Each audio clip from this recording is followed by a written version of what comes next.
எழுந்திடு இலங்கையே, ஒளி வீசும் தேசமே, சுதந்திர கதிர்கள் இன்று வானம் தொட்டதே.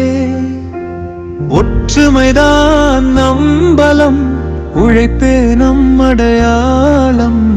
78 ஆண்டுகள் பெருமை கொண்ட பயணம். பசுமை மாலை, நீலக்கடல், பொன்னல் வயல்கள், கேசுவே, சிங்களம் தமிழ் முஸ்லிம் ஒன்றாய் இதயம் சேர்ந்து பாடுமே.